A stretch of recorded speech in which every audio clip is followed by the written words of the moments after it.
વાત એ છે કે મારે રાજ્યપાલને ક્યારે લખવું પડે લેટર કે જ્યારે અમારો સીએમ નમાલો હોય ત્યારે. સાહેબ સીધી વાત કરું છું, સીએમ થી ના કામ થઈ શકતું હોય, રાજ્યપાલ એટલે સાહેબ સંવૈધાનિક વડો કહેવાય. અથવા એ જ ધારાસભ્યો, ભાજપના ભાજપને એવું લાગતું હોય કે આ સીએમ થી હવે કંઈ ઉખડે એવું નથી, એનાથી પાપડે નહીં ભાંગે, તો પછી એને રાજ્યપાલ જેવું કર્યું, રાજ્યપાલ તરફ લખો. અહીંની સરકારને ન તો સામાન્ય લોકો સાથે કોઈ લેવા દેવા છે, અહીંની સરકારને ન તો દીકરીઓ જોડે કઈ લેવા દેવા છે, અહીંની સરકારને ન તો યુવાઓ જોડે કઈ લેવા દેવા છે, અહીંની સરકારને ન તો ખેડૂતોને કોઈ લેવા દેવા છે, અહીંની સરકારને ન તો પોતાના ભાજપના એમએલએ જોડે કઈ લેવા દેવા છે. તમારા ફેવર વાળા અધિકારીઓ છે એ પકડાય, તમારા ધારાસભ્યના લોકો હપ્તા લેતા પકડાય. તમે ખબર છે આજે તમે કહેતા હતા, તમે ગયા એક દિવસ પહેલા કહેતા હતા એ લોકો કે અમારે ત્યાં તો દારૂવાળા અડ્ડાવાળા જે છે એના ત્યાંથી ધારાસભ્યને કાઉન્સિલર પૈસા લઈ આવ્યા. પોતે તમે અક્ષમ છો, તમે તો રાજીનામું આપો, વિશ્વામિત્રીમાં ડૂબી મરવું પડે જેથી મગર તમને ખાઈએ, કમ સે કમ એનું પેટ તો ભરાય. બરાબર, કશું જ નહીં. આ સુરતનો સુલતાન અહીંયા એને પડ્યો રહેતો તો કશું જ ના કર્યું. ઘાટલોડિયાનો અમારો ભોગો ક્યાં ના પહોંચ્યો તો કામ નથી થયું. પણ તમે શું કરો પૂછ્યું સાહેબ? સૌથી પહેલા જો રાજીનામું આપવું હોય સાહેબ તો હર્ષ સંઘવી આપી દઉં. હું વ્યક્તિગત માનું છું કે હર્ષ સંઘવી આના માટે પ્રોપર વ્યક્તિ નથી. એમને કોઈ સામાજિક કલ્યાણ કે કોઈ વિભાગ આપવું જોઈએ. આના માટે કોણ પ્રોપર હતું સાહેબ? હું તમને કહું સાહેબ, આના માટે પ્રદીપસિંહ જાડેજા સાહેબ પ્રોપર. એમને ખબર હતી કઈ રીતે શું કરવું હોય તો સાહેબ હું નામ સજેસ્ટ કરું, પ્રદીપસિંહ વાઘેલા. યુવા મોરચામાંથી સાહેબ ત્યાં પછી કઈ ખટપટ થઈ હશે, પણ એડમિનિસ્ટ્રેટર તરીકે, સારા પ્રશાસક તરીકે જો પ્રદીપસિંહ વાઘેલાને તક મળી હોત સાહેબ તો એ અહીંયાનું જે ગૃહ રાજ્યમંત્રી પોતાની જે કામગીરી છે ખૂબ સારી રીતે કરી શક્યા હોત. એ બધાના સરદાર એટલે કે નરેન્દ્ર મોદી આપકી બાર 400 પાર, આપકી બાર 370, આપકી બાર 300 કે પાર અને આવી 240. નૈતિકતાના ધોરણે સાહેબ તમે હારી ગયા છો. લોકોએ તમને સ્વીકાર્યા નથી, પણ તેમને રાજીનામું આપ્યું નહીં.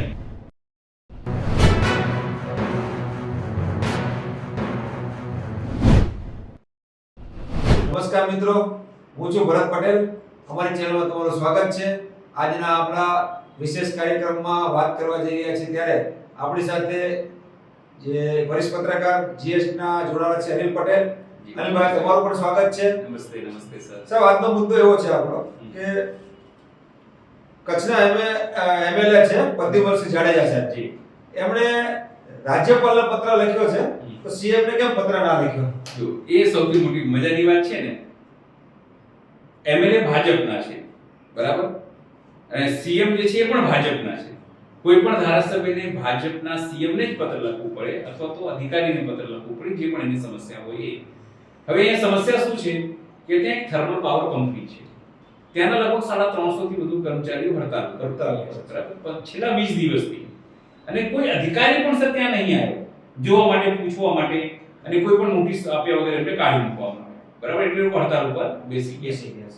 હવે સવાલ એ છે કે પ્રદ્યુમનસિંહ એવું નથી કે મૂળ ભાજપમાં હતા, પછી એમને ટિકિટ ના મળી એટલે કોંગ્રેસના એમએલએ થયા, પછી ફરી તૂટીને એ ભાજપમાં ગયા, એક ભાવમાંથી બીજું ભાવ, ત્રીજું ભાવ એમને કર્યું.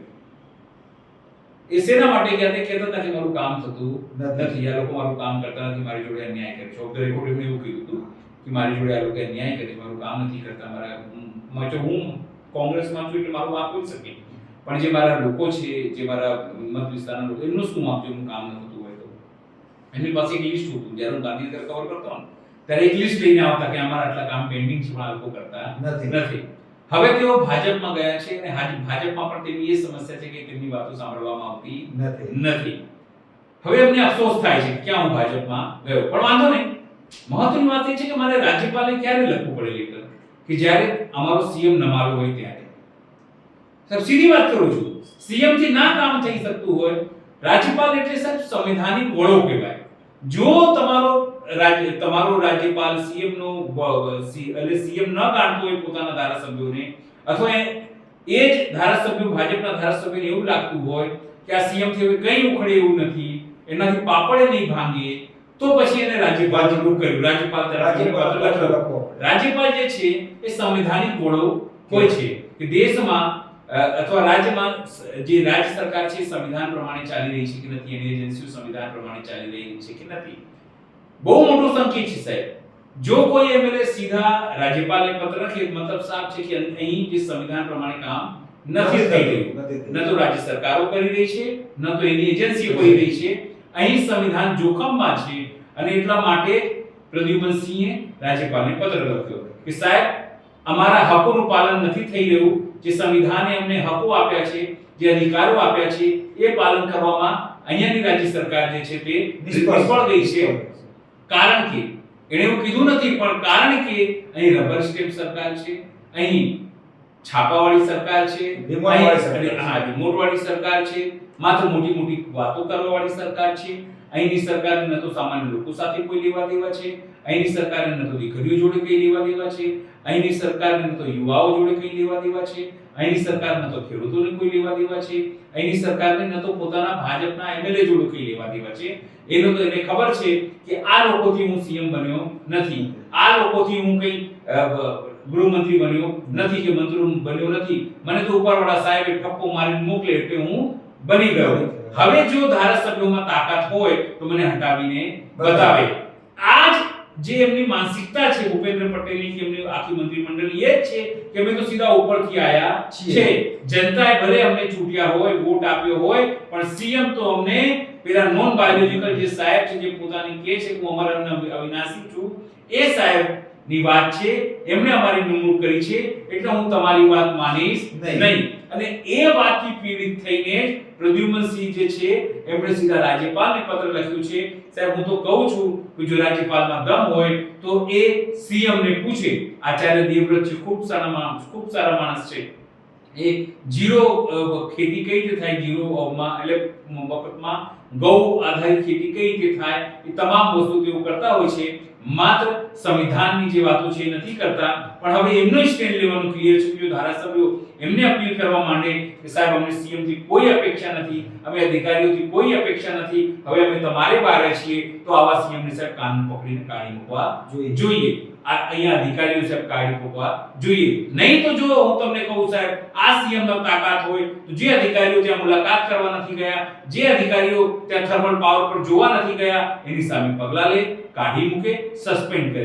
પણ આમનામાં તાકાત નથી. કારણ કે ઉપરથી કહેવામાં આવે, હાઈકમાન્ડથી કહેવામાં આવે, દરબારમાંથી કહેવામાં આવે, સલ્તનતમાંથી કહેવામાં આવે કે તમારે અડધી ચમચી પાણી પીવાની છે, થોડું પેશાબ કરવાનું છે, આટલું સંડાસ કરવાનું છે, આટલાથી થાય, બીજું કંઈ આમનાથી થતું નથી. એટલે જ હું કહું છું આમનાથી પાપડ પણ ભાંગશે નહીં. અને રાજ્યપાલ, હું તમને કહું રાજ્યપાલ પણ કંઈ નહીં કરી શકે કારણ કે ભાજપે એને નિમણૂક કરી છે, તો એમને રાષ્ટ્રપતિ પાસે જવું પડશે. રાષ્ટ્રપતિ પણ કંઈ નહીં કરી શકે કારણ કે એની નિમણૂક પણ ભાજપે કરી છે. કારણ કે ભાજપ જેટલું બોલે છે એટલું રાષ્ટ્રપતિ પણ બોલે છે, લોકલ લેવલ પણ બોલે છે.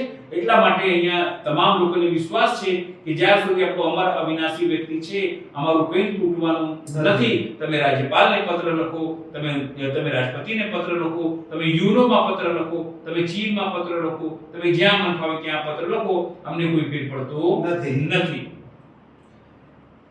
અને જે બીજો મુદ્દો છે, સરકાર એમ કહે છે કે અમે ભ્રષ્ટાચારમાં ચલાવી લેવા નથી માંગતા, તો પછી એસીબી માં કેમ આટલી બધી સ્ટાફની ઘટ છે તો ભરતી નથી કરતા? આજે જ સાહેબ સમાચાર આવ્યા છે જે તમે પૂછ્યું છે, પોણા 200 લોકોની ઘટ છે સાહેબ. એમાં ડિરેક્ટર છે પણ ઇન્ચાર્જ, પીઆઈ, પીએસઆઈ.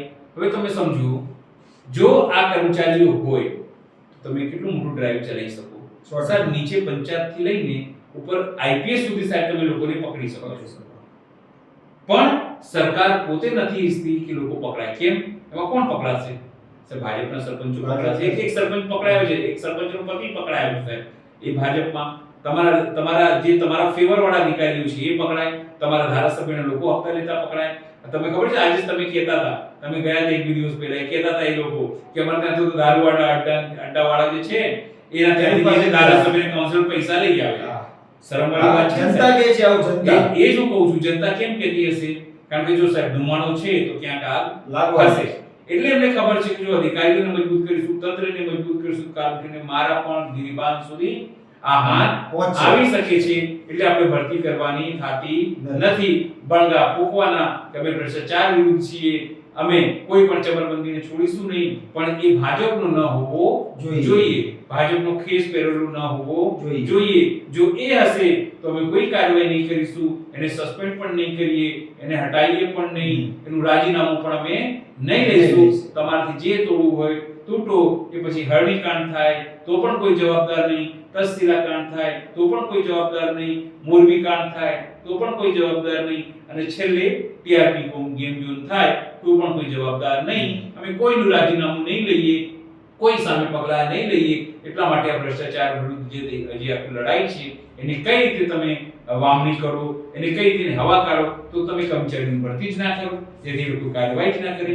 કાર્યવાહી કરશે રાજ્ય સરકાર બદનામ થશે, રાજ્ય સરકાર બદનામ થશે, લોકો અવિશ્વાસ થશે, અવિશ્વાસ થશે તો 30 વર્ષથી જે આખું કોટ પોટલી ગોળ ગોળ બધું બનાવ્યું છે એક રાતમાં જતું રહેશે, અને કાલ ઉઠીને વિપક્ષની કોઈ બીજી સરકાર આવશે તો આમનું કૌભાંડો કાઢશે અને બધાના જેલ નાખશે. એટલે જેલમાં ન જાય એટલા માટે આ ભરતી થતી નથી. અને જે બીજો મુદ્દો છે, વડોદરામાં ગઈકાલે વરસાદ પડ્યો હતો અને પાછી 1 મહિના પહેલા જે વરસાદ પડ્યો હતો એ તબાહી મચાવી દીધી છે, બરાબર? તો શું આ તંત્રને 1 મહિના પહેલા વરસાદ પડ્યો હતો એ ગાળાની અંદર જે ગઈકાલે વરસાદ પડ્યો એમાં 1 મહિનાનો સમયગાળો મળ્યો હતો, તો આ તંત્રએ કઈ બોધપાઠ જ ના લીધો વડોદરા વાસીઓ માટે? બહુ સરસ પ્રશ્ન પૂછ્યો તો ભરતભાઈ. એના માટે કોણ જવાબદાર ખબર છે? તેની જનતા. પૂછો કેમ? 1 મહિના પહેલા લોકો પાણીમાં રહ્યા, ડૂબ્યા, નાવડીઓ ચલાઈ, ઘરમાં પાણી ઘૂસી ગયા, રોજ ઠાર્યો, અને પછી ગણેશ ઉત્સવ આવ્યો, કાંકરી ચાલુ થયો, પંડાલમાં કાંકરી ચાલુ થયો અને બધા ભૂલી ગયા. આખો મુદ્દો ડાયવર્ટ થઈ ગયો, આખો અધિકારીઓ ભૂલી ગયા અને તેના લોકો પણ ભૂલી ગયા. પણ આ કુદરત છે ને સાહેબ, એ બધું યાદ રાખી એને ફરી યાદ કરાવ્યું ગઈકાલે. લો હવે ફરી સાહેબ, આનાથી તો હર્ષદ ત્યાં દોડતા હતા, નાક કપાઈ ગઈ. પોતે સીએમ ગયા હતા સાહેબ, નાક કપાઈ ગઈ. ત્યાં ઓડિયો વાયરલ થયો તો કે તમે મોદીની નાક કાપો છો. તમે વિચારો, જે નાસ્તા આવ્યા સાહેબ આ લોકો ખાઈ ગયા. શું વહેંચાયું, સર્વે થયું, કોને લાભ અપાયો 1 મહિનામાં કશું ખબર નથી. અને બીજી વખત આ લોકોને યાદો તાજા થઈ ગઈ. કાલે સાહેબ પાણી નહોતું ત્યાં, આજે સવારે સાહેબ તમે ત્યાં પાણી જુઓ તો તમને ડર લાગી જાય કે કેવી રીતે તંત્ર કામ કરે સાહેબ. એક ત્યાંનો મૂર્ખો સ્ટેન્ડિંગ કમિટીનો ચેરમેન છે સાહેબ, એ છે તો લોકોએ તરાપા રાખવા જોઈએ ઘરમાં. તમે સારા, હવે શું કહું, તમે લોકો પોતે અહીં ગાળ નીકળી જાય ત્યારે પોતે તમે અક્ષમ છો. તમે તો રાજીનામું આપીને વિશ્વામિત્રીમાં ડૂબી મરવું પડે, જેથી મગર તમને ખાઈએ, કમ સે કમ એનું પેટ તો ભરાય. બરાબર છે સાહેબ. મને રોજ એટલા માટે છે 1 મહિનામાં તમે શું કર્યું સાહેબ? 1 મહિનામાં તમે કશું નથી કર્યું. દેખાડવાનું નાટક કર્યું કે અમે આ તોડીએ છીએ, પેલું તોડીએ છીએ, આ કાર્યવાહી કરી છે, પેલું કાર્ય કર્યું છે. આ વરસાદ પડ્યું અને તમારી આખી પોલ જે છે એ મેઘરાજાએ ખોલી દીધું, કુદરતે ખોલી દીધું સાહેબ. કુદરત આઈને કે છે, અને વડોદરા વાસીઓ સાહેબ જેવું કહેવાય છે, તમે જેવા રાજાને પસંદ કરો ને તેવો દંડ તમને મળે છે. જો રાજા ભૂલ કરશે અને લોકશાહીમાં તમે રાજા ચૂંટો છો અને તમે રાજા ચૂંટ્યો છે, એવા રાજા ચૂંટ્યા છે, અને એટલા માટે તમને પણ દંડ મળે છે. અને સાહેબ આજે લોકો નહીં સુધરે તો કાલે પણ એમનું ઘરમાં પાણી ભરાશે. જે મગરો છે ને એમના બાળકોને ઉપાડી લઈ જશે તો પણ આ લોકો કંઈ નહીં બોલે તો પછી ભગવાન જ એ લોકોનું માલિક છે. બોલ, હું તો 1 મહિના વડોદરા વાસીઓ શું કર્યું? કોઈ રસ્તા પર આયા? કોંગ્રેસ રસ્તા પર આવી હતી સાહેબ, તો લોકોએ ભાજપના કેટલાક લોકોએ એમનો વિરોધ કર્યો. શું આમ જનતા વડોદરાની નથી નીકળવા ના જોઈએ? આ લોકોને ખદેડી ના મૂકવા જોઈએ? ઓફિસની બહાર કેવી રીતે આ લોકો નીકળી શકે? તમારા ધારાસભ્યો, તમારા એમપીઓ, તમારા કાઉન્સિલરો શું કર્યું સાહેબ? કાઉન્સિલરો રસ્તા ઉપર આયા, પણ તમે શું કર્યું સાહેબ? તમે જનતા માટે શું કર્યું? કશું જ નહીં. આજ સુરતનો સુલતાન અહીંયા આવીને પડ્યો રહેતો તો કશું જ ના કર્યું. ઘાટલોડિયાનો અમારો ભોગો ત્યાં ના પહોંચ્યો તો કામ નથી થયું, પણ તમે શું કરશો? જનતાને સમજવું જોઈએ. જનતા જ્યાર સુધી સાહેબ આ લોકોને તગેડી નહીં મૂકે, ગાંધી ચિંધ્યા માર્ગે આંદોલન કરો, તમે ઘેરી વળો સાહેબ. તમે ગાંધી ચિંધ્યા માર્ગે આંદોલન કરો, અને સાહેબ દરેક વડોદરાવાસીઓની સાહેબ આ પીડા છે સાહેબ. હું તો કહું સાહેબ, અમદાવાદની ગુજરાતમાંથી એ લોકોને સમર્થન મળવું જોઈએ. કેમ ના થાય? વારંવાર વરસાદ પડે સાહેબ, 4-5 ઇંચ, અને લોકોના ઘરમાં પાણી ઘૂસી જાય, અને તમે પાણીની વ્યવસ્થા ના કરી શકો 1 મહિનામાં. તંત્રની આટલી બધી બેદરકારી, માત્ર બેદરકારી નહીં સાહેબ, આ ગુનાહિત બેદરકારી છે. આ લોકો ઉપર એફઆઈઆર થવી જોઈએ, કમિશનર ઉપર, મેયર ઉપર, કાઉન્સિલરો ઉપર, એમપીઓ ઉપર, અધિકારીઓ ઉપર સાહેબ. અને હું તો કહું સીએમ ઉપર અને જેટલા મંત્રીઓ છે બધા ઉપર એફઆઈઆર થવી જોઈએ કે તમે શું કર્યું 1 મહિના. જનતાને કોઈને પડી જ નથી. પણ આ લોકોએ મુદ્દો ડાયવર્ટ કર્યો સાહેબ, કાંકરી ચાલુ કરાવી. ગણેશ પંડાલ ગણેશ પંડાલ વખતે ને ધારણ બધી વસ્તુ ધોવાઈ ગઈ, પણ કુદરત છે ને એ ફરીથી તમને એક મહિના પછી પાછું યાદ પાછું કરાવ્યું. તમને ત્યાં લઈને ઊભું પાછું વડોદરા વાસીને સતર્ક રહેવા માટે કહ્યું. હવે જો વડોદરા વાસી સતર્ક ના રહ્યા ને સાહેબ તો બૂટ ડૂબવા માટે તૈયાર રહો. અને આ લોકો તો સાહેબ વિદેશ નીકળી જશે, એમના દીકરાઓ કદાચ વિદેશમાં ભણતા હશે, રાજનીતિ હિન્દુ મુસ્લિમના નામે કરશે, ક્યાંક કોઈ મોહરમ ઉપર તો ક્યાંક હનુમાન જયંતિ ઉપર કાંકરી ચાળો કરશે અને તમને કહેશો તમે હિન્દુ છો, હિન્દુ હે હમ, હિન્દુ ફર્સ્ટ. પણ જ્યારે એના પોતાની વાત આવશે તો ક્યાંક પોતાની દીકરીઓ સાહેબ મુસ્લિમ મુજબ નહીં પરિણામે કોઈ ગણતરી નથી. લિસ્ટ છે સાહેબ લાંબી. ભાજપના નેતાઓ, આરએસએસના નેતાઓ, વિશ્વ હિન્દુ પરિષદના નેતાઓ પોતાની દીકરીઓને સાહેબ મુસ્લિમો સાથે પરણાઈ છે. અને પણ તમારો મારો વારો આવે તો શું કે ખબર છે કે મુસ્લિમ સાથે તમે કઈ રીતે વ્યવહાર રાખી શકો, એની સાથે બિઝનેસ નહીં કરવા જવું, એનો આર્થિક બહિષ્કાર કરો, પણ પોતે મુસ્લિમો સાથે બેસે. શાહનવાજ હુસેન હોય કે પછી મુખ્તાર અબ્બાસ નકવી હોય, એ બંનેની સાહેબ પત્નીઓ જે છે તે હિન્દુઓ છે, હિન્દી નેતાઓની દીકરીઓ છે, પણ ત્યાં કોઈ આ જે ભક્તો છે એ કઈ નહીં બોલે. અંધભક્તો છે, હું તો ગોબર ભક્તો કહું છું. એ લોકો એમને બનેવી તરીકે સ્વીકાર લીધા, પણ તમને શું કે તલવાર કાઢો, જે કરવાનું એ કરો, પણ મુસ્લિમો જોડે સંબંધો ના રાખો. વિચાર કરો, આ લોકો છે. એટલે લોકો હવે સમજવાની છે કે મેં હિન્દુ મુસ્લિમ મંદિર મસ્જિદમાં રસ પડવું છે કે દર વર્ષે પાણી આવશે વિશ્વામિત્રીમાં અને તમારે ડૂબવા માટે તરાપા રાખવાની તૈયારી રાખવી પડશે. તમારે વડોદરા વાસીઓને બોટ રાખવાની હવે બિલકુલ રાખવી પડશે. આ જ સ્થિતિ હશે સાહેબ, બોટ રાખી પણ ઘર લઈને તમે ક્યાં જશો? સાચી વાત છે. તમારું ઘર તમારે નુકસાન સહન કરવાનું. 4 મહિના સુધી તમે આબુ જતા રહેશો 4 મહિના રહેવા માટે, આબુ જવાના છો. આ વ્યવસ્થા સરકાર કરવાની છે. ઘર છોડીને ક્યાં જવાનું છે? સર કહેવાય છે ને કે આખું પૃથ્વીનું જે જગ્યા છે માણસ માટે એ પોતાનું ઘર હોય છે. તો શું દર વર્ષે તમે તૈયાર રહેશો? દર વર્ષે નવું ઘર હા, તો જો તૈયાર હો તો કોઈ વાંધો નથી. તમારે હિન્દુ બનવા માટે, કટ્ટર હિન્દુ, અંધ હિન્દુ બનવા માટે તૈયાર રહેવું હોય તો તમારે પાણીમાં ડૂબવા માટે પણ તહેવાર રહેવું પડશે. નિર્ણય તમારો છે, એમાં અમે ખાલી આપણે ચર્ચા કરી શકીએ છીએ. અનિલભાઈ, અમદાવાદનો બીજો મુદ્દો આપણો આવ્યો છે, જે તાજો નવો મુદ્દો જ છે. અને ત્યાં અસામાજિક તત્વોએ એટલો બધો ત્રાસ મચાવ્યો છે કે જ્યારથી સોસાયટી વાળા ત્રાહિમામ પોકારી ગયા હતા. ઘટના એવી છે સાહેબ કે અમદાવાદના એવા વિસ્તાર છે જેના સાંસદ અમિત શાહ છે અને ધારાસભ્ય તરીકે ભૂપેન્દ્ર પટેલ છે. સાંભળજો સાહેબ, આ અસામાજિક તત્વો બેફામ થયા ત્યાં તો શું સીએમ અને એચએમ ને રાજીનામું આપવું જોઈએ? તમે કહો મોટી વાત એ નથી બેફામ થયા, મોટી વાત એ છે કે ત્યાંથી દારૂ મળ્યું છે, વિદેશી ઇંગ્લિશ દારૂ. સાહેબ 30 પેટી દારૂ મળ્યો છે. જે સોસાયટી વાળાએ કીધું છે, આજે અમારી ટીમ કવર કરવા ગઈ હતી ત્યાં કવરેજ કરવા માટે, સોસાયટી વાળાએ તે એવું કીધું છે સ્થાનિક રહેવાસીઓએ કે જે મકાનમાંથી આ લોકો 30 પેટી દારૂ પકડ્યો છે સ્થાનિક પોલીસે. સોચો, તમે વિચાર કરો, 30 પેટી દારૂ મળે સાહેબ. એના સાંસદ કોણ? તો અમિત શાહ. કેન્દ્રીય ગૃહમંત્રી છે સાહેબ. શું છે? કેન્દ્રીય ગૃહમંત્રી. આખા કેન્દ્રની જે ટીમો છે ને એમની પાસે છે, આઈબી આ તે બધું જ એમની પાસે છે સાહેબ. સેન્ટ્રલ આઈબી ને રો ને ખબર નહીં શું બધું એમની પાસે છે. એ તો ભલે એ મંત્રી નથી, શું કહેવાય, ફાઇનાન્સ મિનિસ્ટર નથી, છતાં ઈડી એમની પાસે છે, સીબીઆઈ એમની પાસે તો છે જ સાહેબ, આઈટી પણ એમની પાસે છે.